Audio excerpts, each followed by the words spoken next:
Brandon Thurston from Wrestlenomics is up next, and we're going to follow Brandon with John Pollock from Post Wrestling.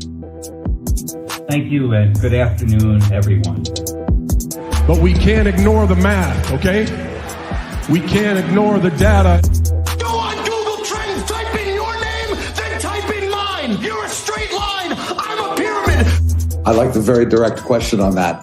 Television ratings, downward spiral. Buy rates, plummeting.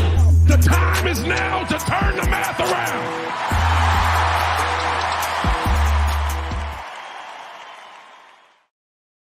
We are here. It is John Pollock and Brandon Thurston representing Post Wrestling and Wrestlenomics.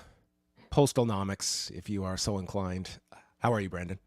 Might have to get in touch with the U.S. Patent and Trademarks Office and maybe get a filing going on that. It's on my to-do list.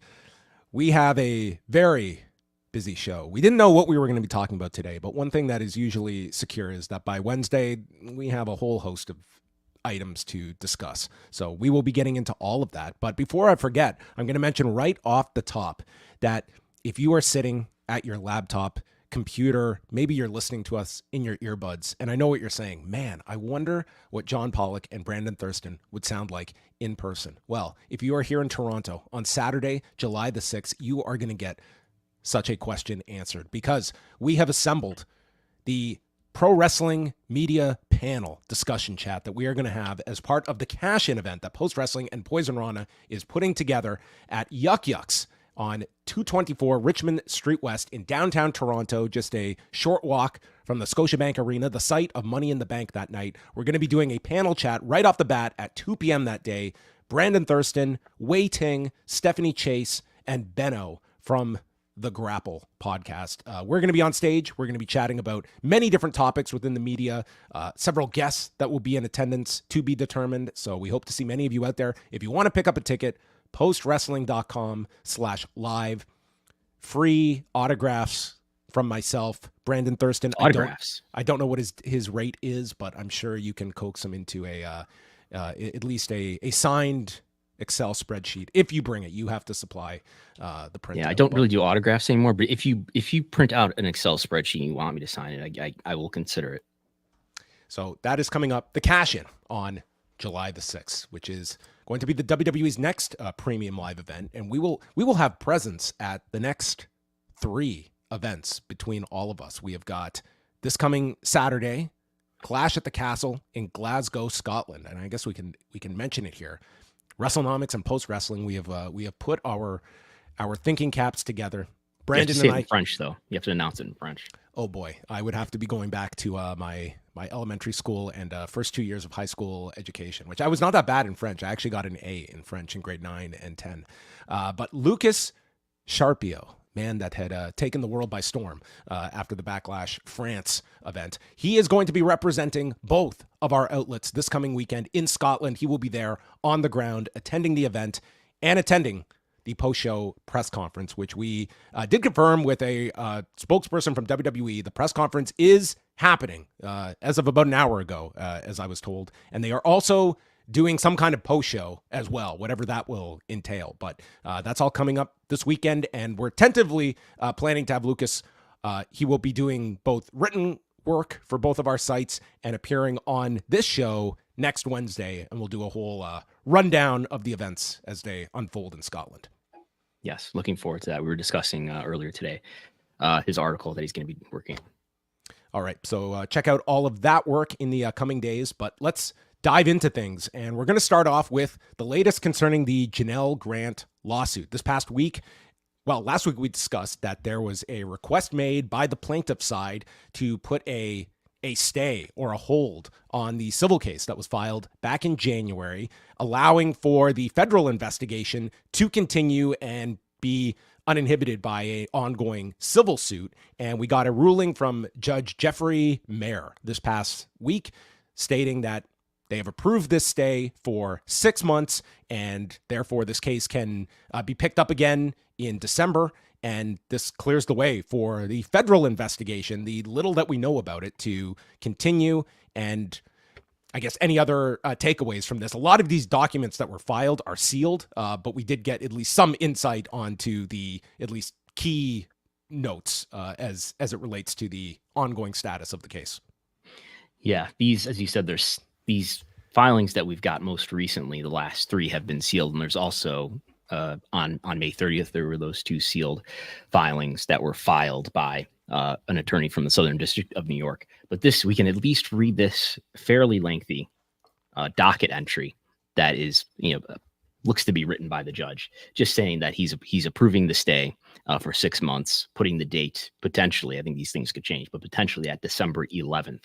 And he has, for now, denied the motions to compel arbitration, but that doesn't really mean anything in the long term because it's a denial without prejudice, which means that they could pick back up on those motions when this civil case becomes active again. So for the next 6 months, it's really a waiting game on the side of the federal investigation to see what movement is made, if any charges are actually laid. It's worth noting there have not been any charges, but we've been aware of this federal investigation for a long time. WWE has disclosed as such. We've spoken about that aspect. But man, Brandon, getting information out of the feds, I mean, these are, it's trying times. Yes. We've been in touch with their PR representative as well, but they don't have much to say at all. We do know, according to the Wall Street Journal, their report from February, I'll get the exact date here, February 2nd. The headline was Federal Prosecutors Investigate Vince McMahon Sex Trafficking Allegations. And there's reports in as part of this article back in February from Joe Palazzolo, Khadijah Safar, and Ted Mann that they were investigating sexual assault, and sex trafficking allegations against Vince McMahon, that they had interviewed a number of women. And we know from WWE as of last summer that Vince McMahon was served with a subpoena and a search warrant. WWE said at the time that they were cooperating with the investigation. So that's all we really know about the investigation. Now, we did get a comment yesterday from a spokesperson for Vince McMahon who said to Wrestlenomics, Mr. McMahon is eager to prove Ms. Grant's claims are false and expose her lies, but did not object to the government's request to pause the matter in connection with the investigation regarding disclosures at WWE. Following the 6-month stay, when his legal team is able to get discovery and depose Ms. Grant and others, the evidence will show the relationship was consensual and Ms. Grant's allegations are malicious fabrications of a jilted lover, end quote. So they're referring only to investigation regarding disclosures, which would presumably refer to the whole hullabaloo that we went through in summer of 2022 about these NDA payments to various women. There was also some Donald Trump compensation that was a part of that were not reported as expenses that WWE itself determined should have been reported as expenses, and that's what this quote from a Vince McMahon spokesperson is alluding to here. All right. Well, we'll continue to follow whatever news is made over these coming months, but at least from the civil case, it would seem that for the next 6 months, things will be relatively quiet, but you can't really decipher. Like, it's basically as it states, it's on pause, and all of this can just resume come December, and we're right back where we started, and the case for the defendants to take this to arbitration will still be their objective, you would assume. Yep. And I think what everybody is thinking about is will there be some charges that do get filed sometime in this 6-month window, but we don't know. WWE, as we mentioned, are off to Scotland this week. They are going to be holding SmackDown, followed by Clash at the Castle at the OVO Hydro Friday and Saturday, which means that you will likely be able to watch SmackDown in the afternoon if it magically pops up, which is always a nice break from having to watch SmackDown in the evening. And then we go to the premium live event. Is that available Saturday. on Peacock, that early broadcast of SmackDown? It's available through a ways is that and on means. Fox? Is that FS1 or something? It's on a broadcaster of some sort. Makes its way to certain sites, as you may or may not be aware. But we have got the lineup that, as of now, I mean, it's interesting to look at. This is going to be another probably rabid audience, another big international show that they have, although they did scale this for an arena setting, and they're not quite at capacity, although Saturday show is very, very close to it. I'm sure it's going to be full for Saturday and close to it on Friday. But once again, it's another international show, and it is going to be a very highly priced one when it comes to tickets and what they're going to be able to derive revenue-wise for the show. So the cheapest ticket on Ticketmaster right now is 247 Great British pounds, which is about $350 US, I think, when you put the exchange rate in. But it'll be interesting to see if this challenges their sort of all-time arena gate record, which is currently held by Backlash, I understand, which broke the record that was set last year in London for Money in the Bank, somewhere well over $3 million. You starve these international fans, and then you come back and you just hike up these prices, and that's how you set record gates. Not to delve too far away from this, but it is remarkable to me that we are 2.5 weeks from this UFC pay-per-view at the T-Mobile Arena, where they are set to set their gate record of over $20 million. And there is still great concern that this fight may not happen between Conor McGregor and Michael Chandler after last week's press conference was canceled at the last minute. And it just seems to have been waves of optimism that the fight is still on. There's nothing to worry about. There's feelers being sent out about potential replacements. And you also Why would have the fight not happen? No one knows what the source of this is, like why this press conference didn't happen. What is going on with Conor McGregor? Is this fight happening? Is this what kind of a dispute is this? Is this an injury related problem? Like there's just very little in terms of what's being disclosed. And while you wouldn't expect the UFC to be necessarily transparent in this case, you also have an athletic commission that at their core function, it is protection of the consumer, and you have people flying from all over the place at extraordinary prices that they are spending, still selling tickets, and you do not even have the company flat out stating this fight is on, there is nothing to worry about. You're just going off of, well, hopefully this fight is happening in 2.5 weeks. And what is their gate record that they might break? The previous record was $17.7 million. The MSG in 2016, another Conor McGregor fight. That was the Eddie Alvarez fight, set just days after the start of the Trump administration. And here we are, all these years later, and this gate is reportedly to be in excess of $20 million at an arena. At an arena, yes, right. And not a cheap ticket. And I don't know if there's any replacement if a Conor McGregor were not able to fight that would be satisfactory, but. Yeah, that's where the status is. I mean, you feel that most likely this fight will be happening, but I don't know if you'd feel so confident if you spent thousands of dollars on tickets to, most likely I'll get to see this fight. Card subject to change. I mean, that's what happens. You buy at your own risk. But I always think it's remarkable to point out that, they're going to potentially draw a $20 million gate, and that will be more than any WWE gate ever in any kind of venue. And they're going to do that in an arena. What is it, T-Mobile? Yes. Well, that's WWE. I'm sure they're going to try their hardest to take their arena business to that same level. So if you're upset about WWE ticket prices, just be glad it's not UFC. There is a huge chunk of fan bases that are like, this is going to be a television only product for you, that going to a major show. I don't think you're going to be completely cut out of live event attendance, but to attend a UFC pay-per-view or a big WWE show, like you are moving more and more towards like, you are going to be priced out of that option, where once upon a time, WWE loved to promote the fact that they were so, that their tickets were so affordable. And that is not, I think, the motto is written on Mark Shapiro's wall in his office. No. Mark Shapiro, I think that's something that we've seen a difference from, right, in the leadership, I would say, from Vince to Mark Shapiro, in that there are some old traditions that are being left behind. Not that those traditions, such as house shows in smaller markets, weren't wearing away over time in recent years, but especially in this era where I guess Mark Shapiro is looking at this anew and not so interested in maintaining certain traditions like going to house shows in what he called the C and D markets, or preventing sponsors from being on the canvas, which I noticed there was a Prime logo on a recent SmackDown of all things. Yeah. Not just PLEs, but a SmackDown. So that's what they're doing. Not to mention lots of synergy and cost cutting, and they've done a lot of layoffs obviously already. Yeah, I think if Mark Shapiro has a motto, it's there's always another zero that can be added. Yes, sounds good.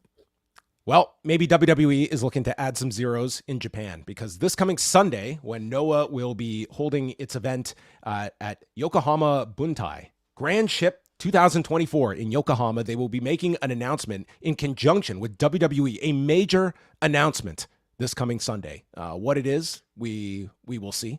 Of course, there is a connection through a BEMA between WWE and NOAH, at least on broadcasters.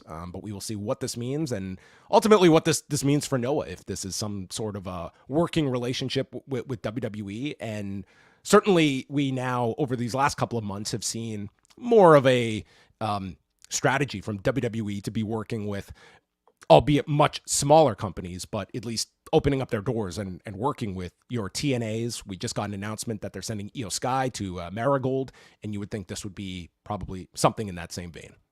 So it sounds like WWE is setting up their international partners, which is something that you would not see in a Vince McMahon era, right? AEW has their international partners in terms of they're partners with everybody in Mexico, AAA and CMLL. But obviously, there's a strong New Japan relationship there, and the beginnings of a Stardom relationship. And this is sort of the corresponding set for WWE, NOAH, a male wrestler promotion, and Marigold with the women wrestlers.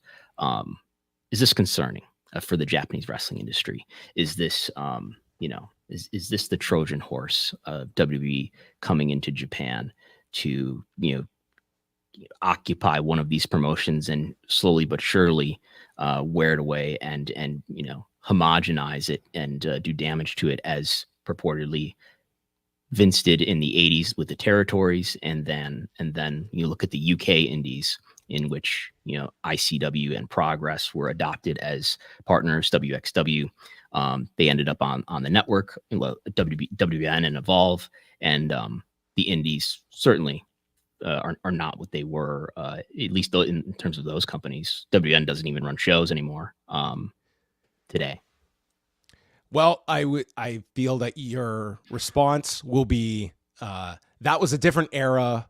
Why are you just being so negative? Why are you being so pessimistic when it comes to WWE? They just want to help out the wrestling industry. They just want to grow things. But I would point to many, many examples, and the most current ones being what you mentioned with Progress, with Evolve. I mean, it was the exact same response of what will this mean for the UK independent scene? And I think we can look at what those deals really meant for those independent companies, where WWE had the ability in its contracts to purchase outright these promotions. And for NOAH, I mean, this is a company that does have a much larger entity as its parent company, but I don't foresee any of these companies turning away WWE involvement and the idea of having a guest wrestler come once a quarter or several times a year. That you would just naturally seem that they are going to jump into bed with WWE, but it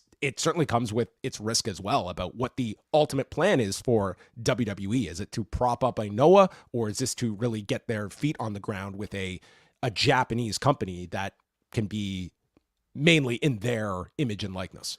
What is the opportunity for WWE in doing this? I guess ultimately you look at, hey, look, there's a lot of pro wrestling live events that are happening all over the world that aren't WWE events. Why doesn't that money belong to us? I guess is part of their thought process. On one hand, this is not a very lucrative business. It's a live event business, and WWE has, their business has been transformed over the last decade or two by media revenue, which is not as pronounced in Japan.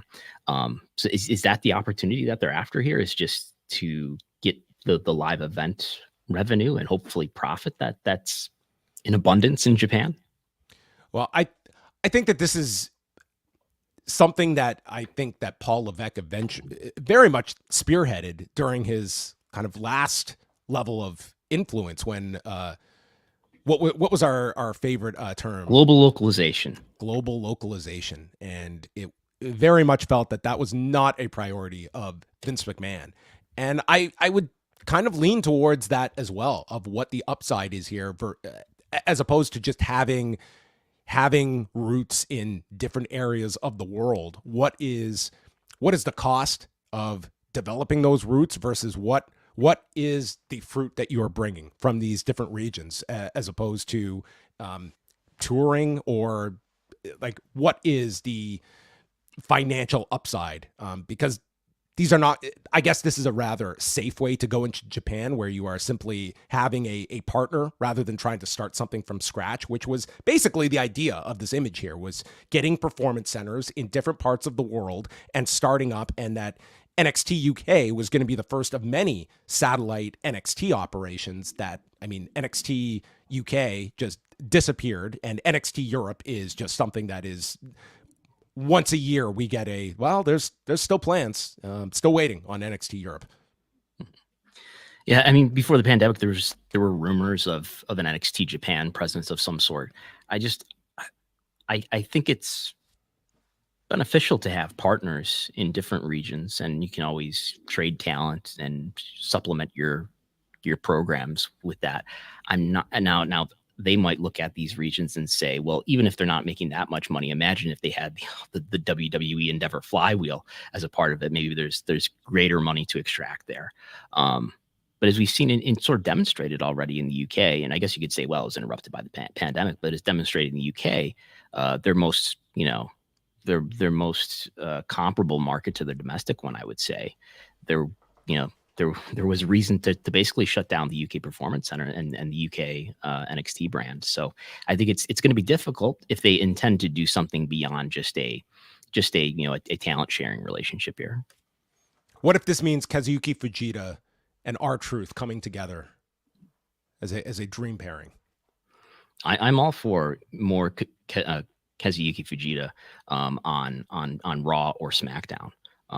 Maybe Tadao Yasuda, who are some of the other great leaders of the Inokiism era in New Japan in the 2000s. I mean, Muto is going to have his claws in this in some form. Certainly he is. Yes, he's going to be doing his thing in front of the camera somewhere. Do we get a Mark Shapiro, Keiji Muto photo op in 2024? That's all we're really concerned about. But that announcement will be made this coming Sunday, whatever it is, and following on that, Io Sky going to the Marigold pay-per-view on July the 13th to take on Utami Hayashishida. So that is the latest on WWE, the return of global localization. We will see what other areas are in their scope in 2024.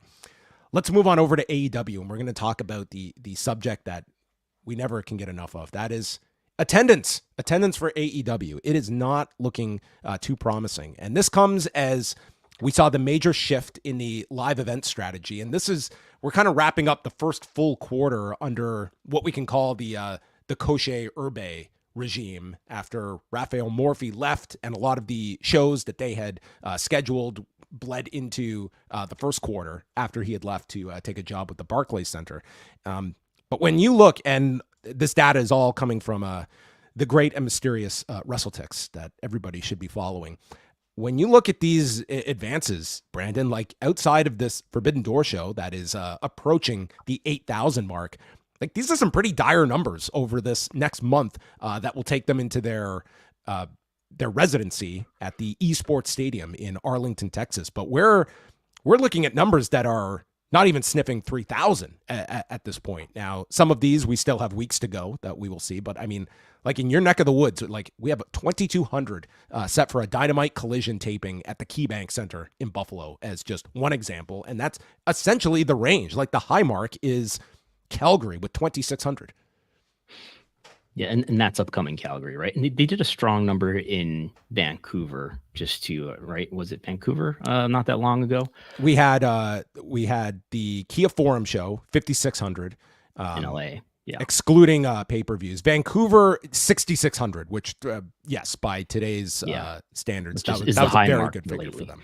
But yeah, it's these numbers have gone down. It looks like in this quarter, which is almost over Q2 of 2024, that these collision numbers may have finally stabilized around the 3,000 mark. But yeah, it's going back to these markets. It's going to the markets probably more often because you have another weekly touring show, and the product is not as hot as it was last year, at least in terms of a live event, or the year before that, when I would say AEW's absolute peak was the fall of 2021.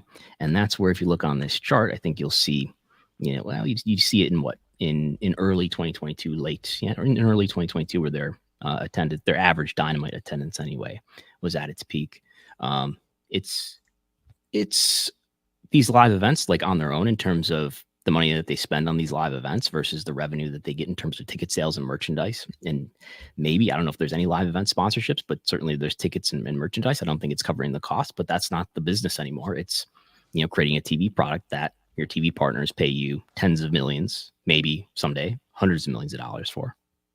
Yeah. Brandon also did a really good breakdown of some market-to-market comparisons year over year with Winnipeg, Edmonton, Las Vegas, and Inglewood, California that we just mentioned. And suffice to say, they are down significant double-digit figures year over year. So, I mean, it paints the picture that I think everyone sees from the perception that it is a cooler product this year around. I don't think that the live event picture is going to play much of a factor in their television negotiations, but it does tell you a larger indicator of just where AEW is. And it's like, without question, it's a cooled off product. And I would say like your live event business is probably your most reliable pulse on interested fan bases in terms of actually leaving their homes, spending money on the product when AEW comes to town 1 or 2 times a year.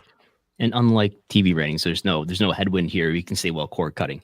If anything, I would guess that more broadly we're seeing an increase generally in live event experiences and people spending on that. Probably look at the business of Live Nation, which I hear is doing well.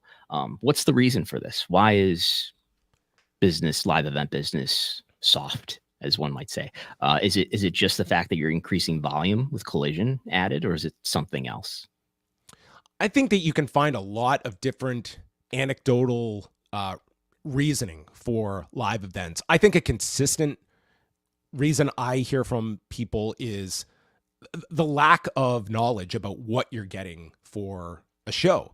I saw Cubs fan just write about this the other day on Lucha Blog about the fact that he was considering making the trip to Collision last weekend, but Dynamite came and went, and they didn't advertise one match for Collision. And it was like, am I going to make this several-hour trip to Council Bluffs, Iowa? Which, I mean, when you're putting Council Bluffs, Iowa into the GPS, that's a dedicated fan.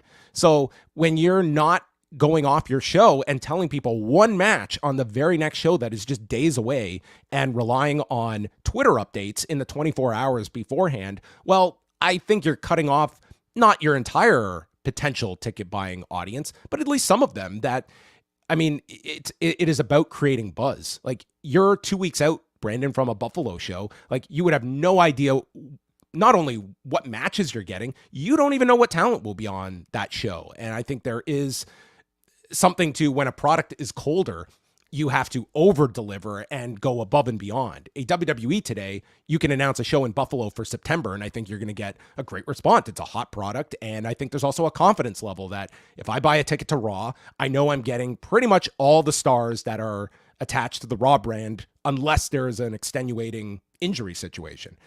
That's one reason I think that you're not able to get a great grasp. And it comes at a time when, even with all these injuries in AEW, there's still like a fair amount of stars, but that to me is it's not just having the ensemble of different talents, but it's also what am I getting at this show that is going to make it worth my while to spend a night out and go to a show. Yeah, I did see a advertisement for the AEW Buffalo show during a SmackDown broadcast. I don't know if it was this past Friday, but very recently.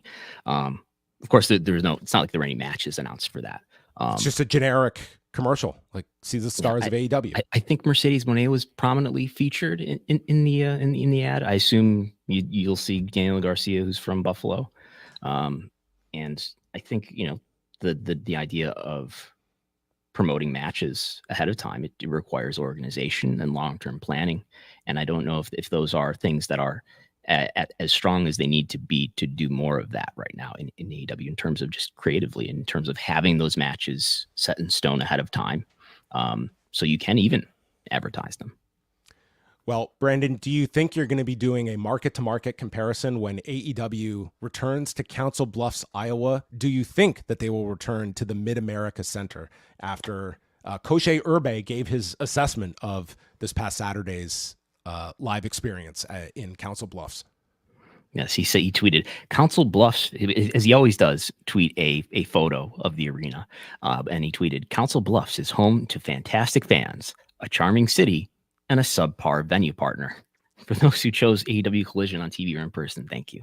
And surely I'm sure that Brandon, he didn't mean typo, right? Like you're typing fast on your He didn't iPhone. mean to say subpar. Yeah. I mean, maybe I'm sure he clarified this in the comments. He meant to type superb, right? Exactly. But he did clarify that he said what he said. Oh, wait a minute. I said what I said.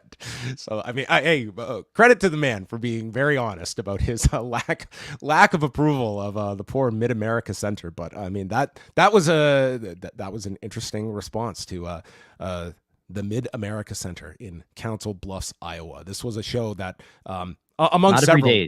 Not every day that you see a wrestling executive bury one of their partners. Yeah, so that will be. I couldn't even tell you if there's a competing venue in Council Bluffs, Iowa. I would think that probably not too many options in Council Bluffs, but we will see. Hopefully they have a better go tonight in Des Moines, Iowa at the Wells Fargo Arena. But look out, okay? This guy's got his thumbs ready on Twitter in case he does not have the proper hosting etiquette of that venues should be expected to have. But it's an ongoing issue, the attendance issues. And this also comes on the heels of this Saturday. It is 1 year of AEW Collision. And the idea that it was 1 year ago of the One Bill Phil promo, that feels like 5 years in professional wrestling. But that was only 1 year ago that CM Punk was brought back to television as the anchor for this new series that they were launching on Saturday nights. And the man would be gone by the end of the summer. And where we stand with Collision 1 year in, would you look at this as, how would you grade the launch of what is the clear number 2 of 3 shows of original programming that AEW puts out each week? When this show came out, I figured that they were trying to make this a stronger B show. I didn't expect it to be Dynamite. And I'm sure, Rampage had this same hype coming from Tony Khan as well. This is not a B show, that this is just another A show. And clearly these are two, there's a B and a C show at this point. Now it was with the assumption that CM Punk would be with AEW. Well, I don't know if it was that strong of an assumption, but the assumption that CM Punk would be with AEW and he was going to be prominently featured on this show. And this was going to be AEW's way to extract even more media revenue in the upcoming renegotiation, as we've seen how important SmackDown has been in addition to Raw in terms of WWE being able to get really strong media rights values.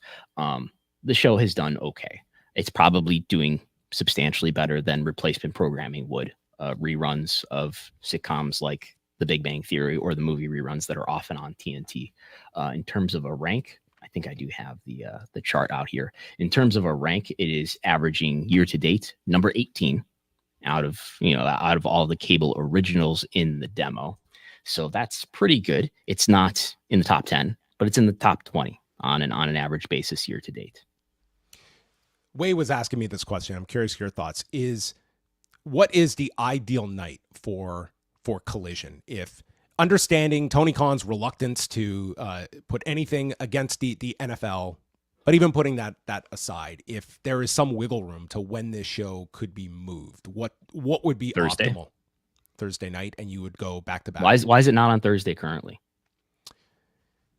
What are the TNT commitments on Thursday nights? The NBA. So that will not be a problem in a year from now. Or even for that matter on TBS. What's on TBS on Thursday nights?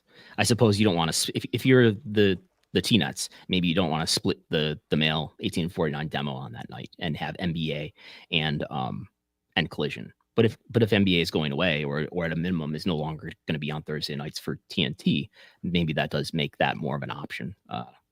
Now, saying that, there's going to be one more NBA season of NBA on the T-Nets, and that will be into AEW's new deal, whatever it may be, assuming there is a new deal.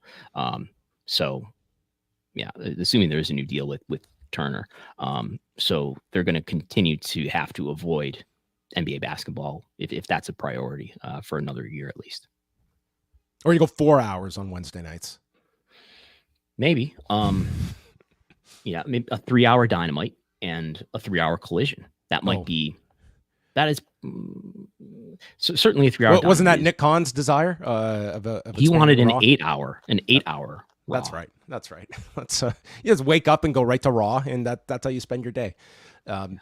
Yeah, it's interesting of where you move things around. I'd be curious how tied Tony is to the whole NFL issue at this point in time when it comes to securing a strong television deal, having this in the ideal placement and colliding. But if you're going to have 3 weekly shows, and the NFL is airing Sunday night, Monday night, Thursday night, that doesn't leave. That there's 7 days in the week. There's only so many days in the week that you can organize around.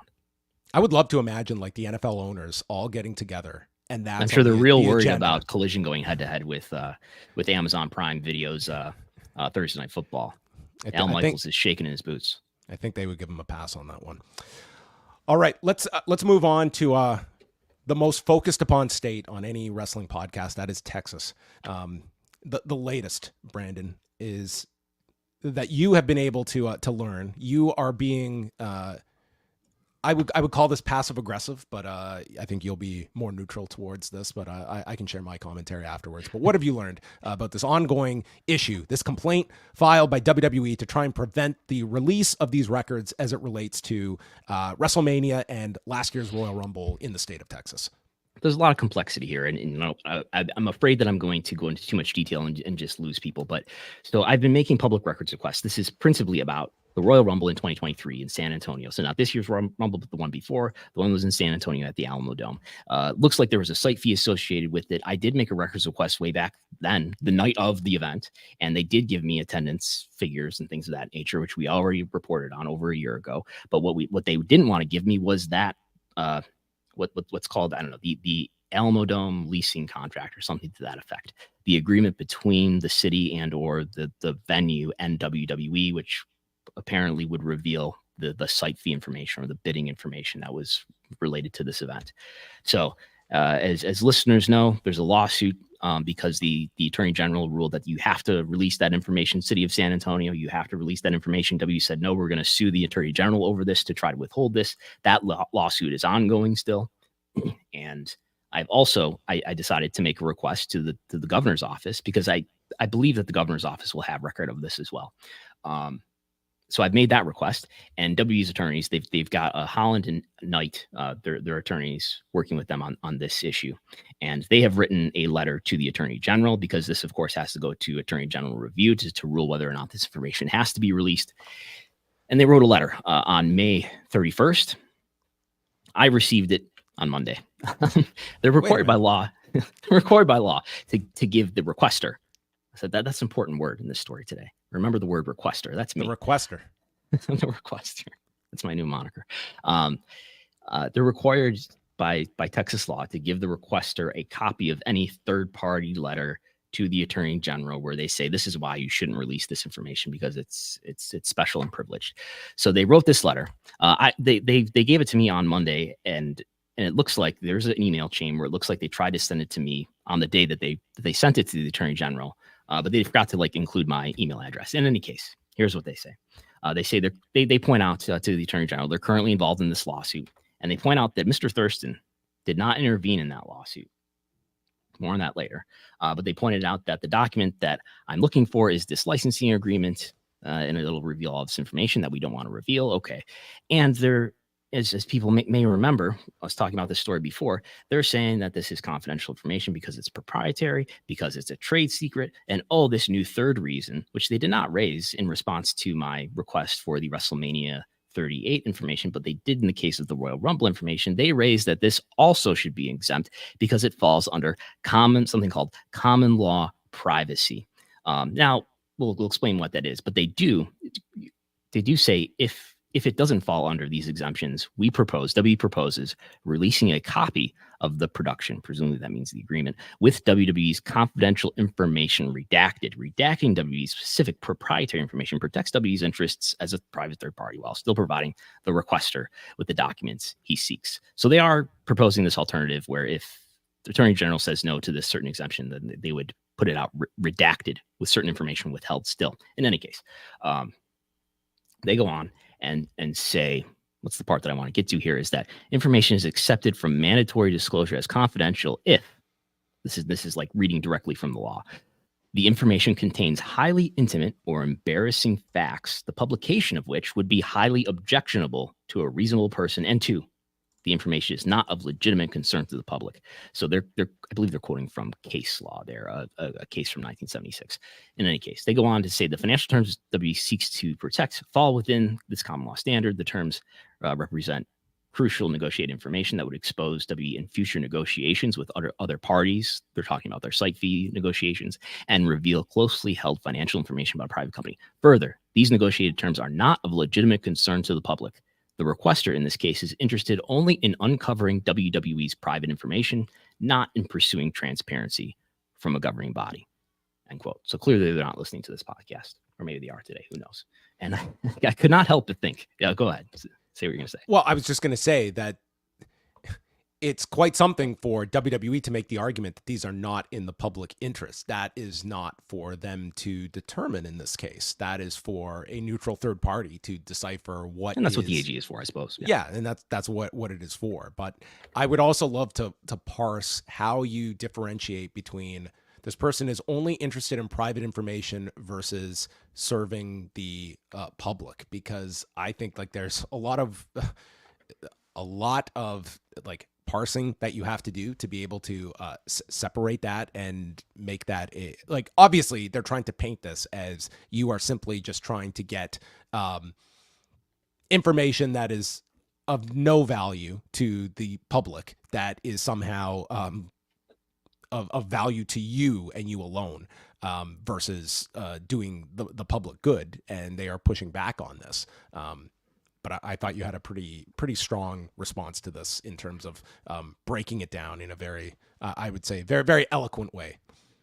And I have to mention too, I couldn't help but read that line and think of the comments of that were said about our friend John Rezzi by media critic and attorney Jerry McDivitt in 1992, where he said that Rezzi has he was criticizing the wrestling media, basically is saying Rezzi has no known job and was a member of the so-called wrestling media, a group of people relied upon by Mushnick and in a form of lowest common denominator journalism. These members of the wrestling media generally have no real assets, no regular job, and literally spend their lives searching for and printing any rumor, gossip, or dirt about wrestling that they can find. These are Jerry McDivitt's words in 1992. They at least they stopped short of saying anything to that effect. An evolution in W's opposition to the wrestling media, I suppose.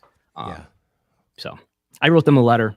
I feel like I've been talking about this for a long time already, but I'll try to go through it quickly. I noted that I first received a copy of this on June 10th, which is Monday, and I noted that the reason why I didn't intervene in this lawsuit is because I don't work for the New York Times or the Washington. I didn't say it like this, but I don't work for the New York Times or the Washington Post or the Wall Street Journal. I'm an independent reporter, and I cannot afford to spend what I think would be tens of thousands of dollars to intervene in a case like this and hire a lawyer. And WWE though certainly does. And I just pointed out and I attached the earlier ruling from earlier this year, where the Assistant Attorney General in that situation decided that WWE did not meet the exemptions. They said that WWE failed to demonstrate that the information at issue here qualifies for these exemptions. And I said that the assertion that I'm interested only in uncovering WWE's private information and not pursuing transparency from a governing body is entirely false. My objective is to ensure transparency from the city of San Antonio and the office of the governor regarding the government's spending of WWE's Royal Rumble event. This transparency serves the public interest by allowing taxpayers to evaluate whether their money was wisely spent, and if the price paid aligns with other site fees and the economic impacts of similar events. Reporting what San Antonio paid for the Royal Rumble is crucial for the citizens and taxpayers of San Antonio, potentially all Texans if state funds were used, which I suspect they were. Transparency in event pricing benefits municipalities and citizens more broadly who may negotiate with WWE for future events, and in fact are probably negotiating with them right now. WWE and its parent company TKO have publicly stated that this is a big key growth opportunity for them. So the prices basically, I think, are not well defined. There isn't a great understanding about what the fair value is of this. And if this information is withheld, there will be a weaker understanding about what the fair price is for these events. And if municipalities overpay or pay more, just pay more. That is to the detriment of taxpayers, when taxpayer money could go to other things. And I'm not saying that these events aren't worth it. And they, if you believe the economic impact reports, and if you just kind of do the math on the hotel tax, for one thing, it's probably worth it and then some. But if governments can pay a little less for that, and can spend a little bit more on things like social programs or helping people in need, then they ought to be able to do that.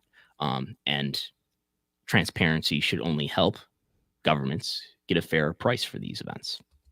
I think if you were to poll citizens versus corporations and ask them, are you concerned about where your taxpayer dollars are going? Is this important or not? I think you're going to get differing answers based on those entities. And then the question would become, if this is not to the benefit of the public interest, what level would it have to reach? Like, if we were talking about taxpayer dollars supporting how many examples do you have of cities that have pushed back when taxpayers don't want to contribute to a new sports stadium? Now, this is not that level of cost, but that is a massive issue that has led to teams having to leave cities because taxpayers don't want their money going towards something like that. So if we are talking about that is of grand public interest and this is of nothing, there's something in between there. And there is a very easy remedy for TKO to be able to keep all of their chips close to themselves and hide their finances, and that is, do not seek public funds for this. But you're indicating that not only are these the funds you're seeking, you are looking to grow these over time and be able to secure these funds for regular televised events like Raw and SmackDown that you're looking for as well. So I think this is a really important story. It's going to get almost no mileage because this is not the most sexy of topics, but it's— You can read the article right now on Wrestlenomics.com, by the way. You can share it if you want. You should be, and I'm fine talking about this every single week because I think this is a really important story, because I think a win here does kind of set the precedent that they can take to all other states, and it's an easy rubber stamp that this will be in WWE's negotiations, that they don't have to have this fight at the end of it. It is made clear that we're coming and we want no transparency as it relates to any of the territories that we run, whether it be domestic or abroad, so that the Brandon Thurstons of the world don't even have step one to try and acquire this information. I think it's a very important case. Yeah, it seems that they want there to be, they argue in their petition, in their lawsuit, in this letter, about protecting their bargaining power. And I think you could, from the opposite point of view, which I suppose I represent, you could say, well, the bargaining power, what you call bargaining power, is just, the opaque pricing that you want to maintain so that governments don't know what other governments are paying for comparable events, so that you can charge a higher price at the expense of taxpayers. I will say, when I read this on Monday evening, I was very motivated to write a letter, as you were having to watch, I suppose, Monday Night Raw. I was busy on my laptop because I did feel, I felt insulted that they would say that I was only looking to, report their private business information, and that this was of no public interest. And this was not about transparency of government, when we've been saying for weeks. I've been, I think, articulating this for weeks, that's why this is important. It's one thing to report on attendance and gate figures, and that's all fun and well and good.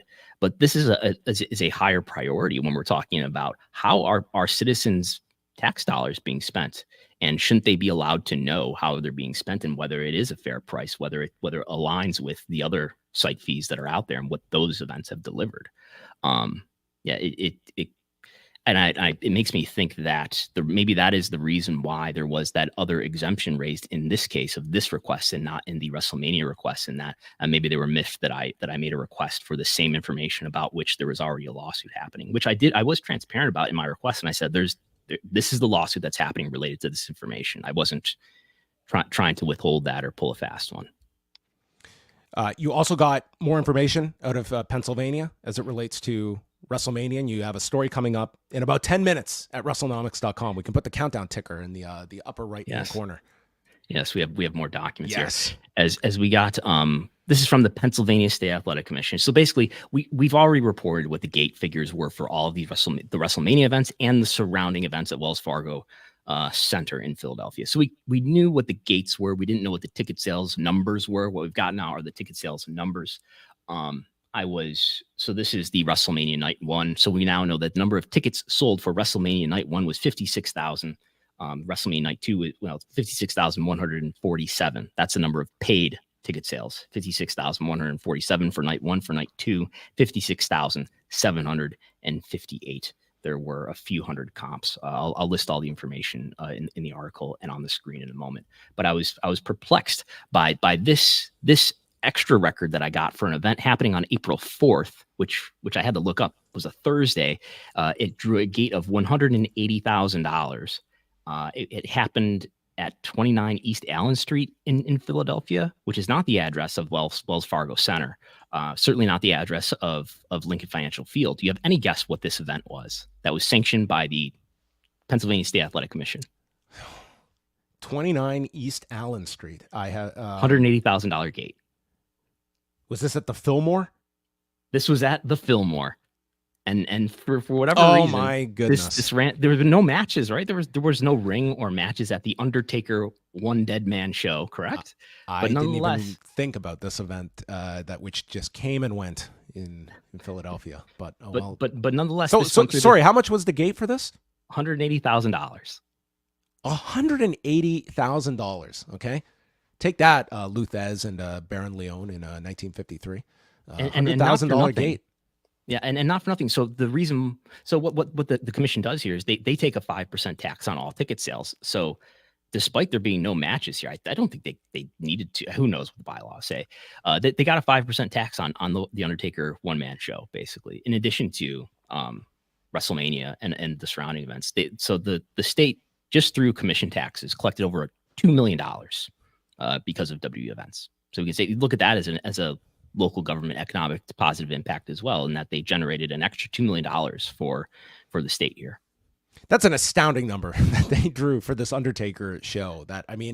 They quietly piggyback a lot of the big shows with these Undertaker one-man shows, but they're very small venues that they book. But look at the average ticket price here, $194 to watch the Undertaker. I'm sure some of these have some special packages attached to them, but it's that's an incredible figure when you compare it. That is a higher average ticket than all the secondary WWE events that weekend. Granted, it's a smaller number, but man, that's we don't even talk about this event over WrestleMania weekend as anything of note, but that's a very impressive figure that they were able to draw. Yeah, I would venture to guess that's probably a higher gate than any non-W. Well, but there's the Ring of Honor show that might have drawn in that neighborhood. But it's a very high gate, despite there's only the tickets sold number was 928. That's higher than I would have guessed to fit that many people in a nightclub. But there you go. A few other notes here before we wrap things up. So I don't know how much this is going to impact things in Canada, but this is noteworthy that Rogers Communications, which is the company that houses many networks, including Rogers Sportsnet, which houses the WWE and UFC programming currently, announced on Monday a blockbuster multi-year deal with NBC Universal and Warner Brothers Discovery to bring the most watched lifestyle and entertainment content to Canadians on their platform of choice. Starting in September, the company is launching NBC Universal's Bravo channel in Canada and will become the English language television content rights holder in Canada, featuring the best of unscripted programming, which will include new seasons of Bravo's hit franchise series. In January of 2025, Rogers will be the home of Warner Brothers Discovery's suite of English language, lifestyle, and factual brands, including HGTV, the Food Network, and more. Rogers will work with Canadian distribution partners to make the content widely available so viewers can continue to watch the programs they have come to know and love. So I don't know how much this will affect things. The AEW deal is currently with TSN. My understanding is that it will be, I don't know when the exact end date is, but when it is expired, Rogers Sportsnet is losing all of its WWE programming effective January 1st. They'll still have the UFC, but no WWE programming. And does this new agreement with Warner Brothers Discovery, does that at all create a pathway for a transition of AEW's programming to Rogers Sportsnet, which may be a better home for them, where they could actually have dedicated television coverage to all of their programming, because as of now, it is only Dynamite that you can watch on TSN proper. You need an extra digital package for its Collision and Rampage programming.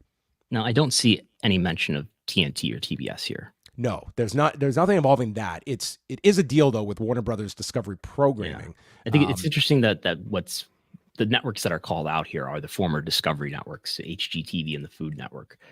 So I don't know if you're going to get any form of TNT or TBS here.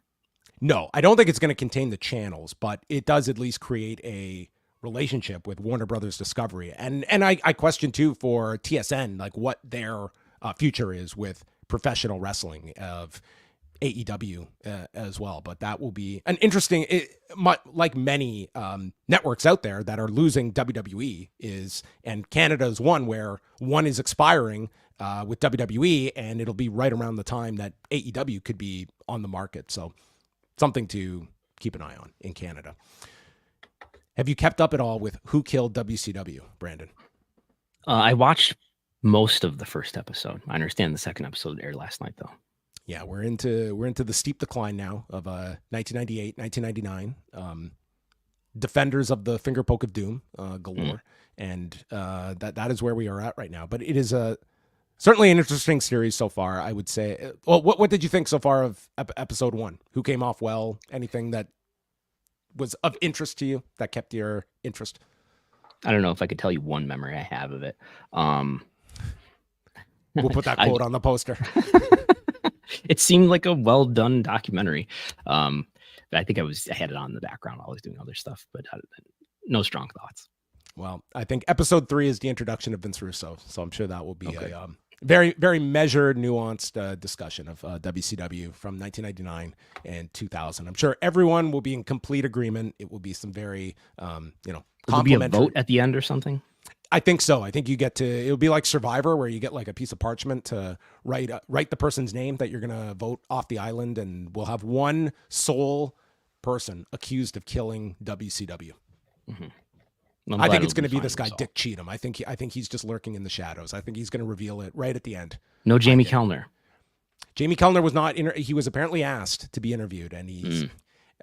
According to Brian Gewirtz, the response he got was, "Why does anyone want to keep talking about this stuff all these years later?" So that was Jamie Kellner's response to being interviewed, which is funny because Guy Evans did interview him in his book, and that, to my knowledge, is the only interview Jamie Kellner has done about WCW.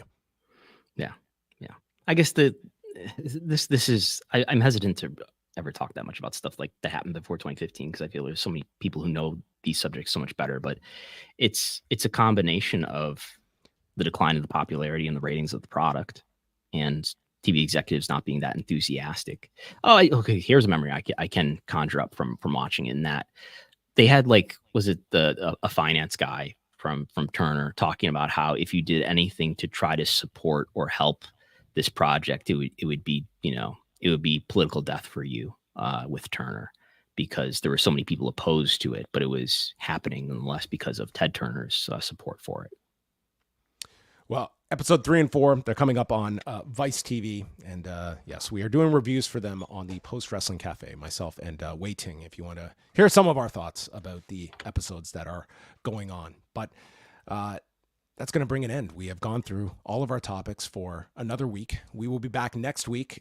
Lucas Sharpio scheduled to join us next week after Clash at the Castle, which is going down this Saturday from Glasgow, Scotland. It might be on in the background as Brandon is requesting away. He has been dubbed here by King of the North, the requester, Brandon. Is it TER or TOR at the end? Oh, he gave you an ER here. I don't know. There you have it. You know, we didn't talk about is the announced attendance of WrestleMania versus what we now know to be, what we could say is the actual, not the estimated, but the actual tickets distributed. They announced well over 72,000 each night. Tickets distributed for each night was just over 60,000. So now we don't have suites here in all likelihood. I was in those suites. I don't think there were 12,000 people spread out. There were definitely hundreds in the suites. There were definitely hundreds, but I don't think there were 12,500 and some odd people put up in those suites. So who knows what the math was here? Unfortunately, Lincoln Financial Field, I don't think is a government building, so I don't know that we're going to be able to extract the formula that was used.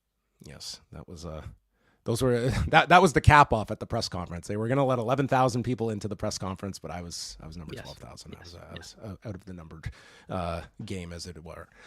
But there you have it. Yeah, that quite the disparity between numbers there, from tickets distributed to the actual number. But nonetheless, we will still have that 140,000 number. I'm sure that will be go down in history as the official one. You always got to pay attention to that asterisk. And we should not point out that these are the number one and number two highest gates of all time in pro wrestling history, not adjusting for inflation, but in terms of real-time dollars, these are number one and number two. The two biggest shows in the history of professional wrestling happened at Lincoln Financial Field up until the next year's Las Vegas show, probably. And we were there working on our laptops. Did you, last topic, did you see any of the UFC Apex NXT show? I did see Sunday? A bit of it. I thought it looked all right. I heard that people were disappointed with it relative to the PC experience, though. Not the attendees, but the TV experience. I heard different reactions from people. Those that just watch like the fight nights, and like it was a marked improvement over the UFC fight nights in that venue. Like in that way, they had many more people than you get at an Apex. They were also, it looked a lot more spruced up. There were risers here, whereas I don't know what the seating arrangement is like for the UFC events. My takeaway would be, if you are WWE, like certainly these were high price tickets, as I understand, and obviously there's the synergy of doing these at the Apex. They would not be my preferred method. You're sacrificing a lot in terms of the atmosphere even you have at the Performance Center. However, another takeaway would be, if you were the UFC and you watch this, I think you would state, we can do a lot more with these, but they are much more less inclined for the atmosphere has been experienced at the Apex, that there has been very little that they have changed since the pandemic to these Apex shows, that in one night WWE showed that even in this environment, you can do a bit more with that. I think they would, it would be an interesting question if they could even get that many people on a routine basis in Vegas to come out for fight nights. But it was an interesting experiment, but one where, you were giving up certain aspects when you could have taken this to many arenas and done a few thousand people for sure. I wonder if maybe what they're thinking in terms of synergy is over time. I mean, this would be a big move because it's where people live, but why is there a Performance Center when there's a UFC Apex? Why do we have two of these facilities that couldn't be one? I think you would certainly think that way. And kind of goes counter to this whole like international idea of, like, you keep hearing Dana White talking about opening up Apexes all over the place. And I mean, in certain places, I'm sure that there is logical sense for them, but these are not cheap investments either. And if you look in the US, I think you're right, Brandon, like you have two facilities that essentially serve the exact same function for both of your properties, and would one be sufficient? Yeah. Have Norman Smiley leading the jiu-jitsu classes. I mean, we could just mix and match. Imagine that. It would hopefully it will inevitably lead to some sort of work shoot style, off brand for WWE or for TKO for that matter. That's right. Okay, we could do Contender Series where Dana picks the winners go to UFC, the losers get NIL deals with WWE. And we've already got a tacit endorsement from Nick Khan, who has attended a Bloodsport event. That's right. That's right. I wonder if he's flying to Japan in a few weeks for the next Bloodsport. Who knows? Hopefully. All right. We'll have to look. Where is it? Is it a Corkin Hall or something? I think it's a Corkin. I'd have to check the location, but they got Moxley on that show. Santino Morella's on that show. So you have to look. You have to look around. Look in the back of the building. If only they could have coordinated this NOAH announcement with the Bloodsport the next weekend. I mean, this could have been perfect for them timing wise. All right, that's going to wrap things up for us, everybody. Wei Ting and I are back tonight with Rewind to Dynamite, 10 Eastern on the Post Wrestling YouTube channel. You can follow us as well, postwrestlingcafe.com, and support the requester himself. Give him the rocket fuel he needs to be seeking out all of these records at patreon.com/Wrestlenomics. And Brandon will be back with another show this coming Sunday on the Wrestlenomics Patreon feed, 11 a.m. Eastern time. Yes. Tune in. Yes. For the post Clash at the Castle review by Brandon. He will go match by match and discuss the fallout from Scotland. Does Drew that McIntyre won't be happening. Win the big one? No. There will be PowerPoint slides. That's what there will be. Look out for it. Sunday morning. And that is it for us. So thanks to everyone for tuning in, and we'll speak with you next Wednesday, 3 p.m. Eastern. Goodbye.